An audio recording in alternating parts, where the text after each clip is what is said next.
வணக்கம் சிஷியர்களே. இன்றைய பதிவில் நம்ம பார்க்கக்கூடிய விஷயம் என்னன்னு பார்த்தீங்கன்னா, மூலிகைக்கு காப்பு கட்டி எடுக்கும் முறையை நம்ம இன்னைக்கு பார்க்க போறோம்.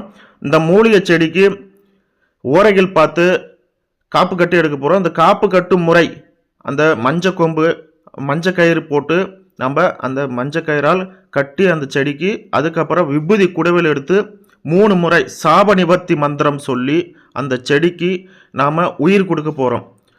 அந்த உயிர் கொடுத்து அதுக்கப்புறம் தூப தீபம் காட்டி எலுமிச்சம்பழம் பலி கொடுத்து அதுக்கப்புறம் அந்த செடிக்கு ஆணி வேர் அறாமல் நம்ம இன்றைக்கி எடுக்க போகிறோம். அந்த ஆணி வேர் அறாமல் எடுத்தால் தான் அந்த மூலிகையோட முழு பவரும் நம்மளுக்கு இருக்கும். அந்த ஆணி வேரில் தான் அந்த உயிர் சக்தி இருக்கும், நம்மளுக்கு முழுமையாக கிடைக்கும் நம்மளுக்கு.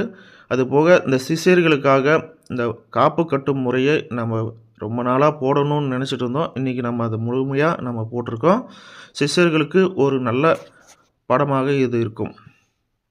மேலும் என்னுடைய சிஷ்யர்களுக்கு நிறைய கற்றுக் கொடுக்கறது ஒரே ஒரு பாடம் தான். எதுவுமே முறைப்படி செய்யுங்க.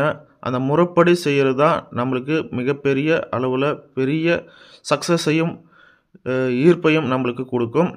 மேலும் மேலும் ஒவ்வொரு விஷயங்களும் நாம் செய்ய செய்ய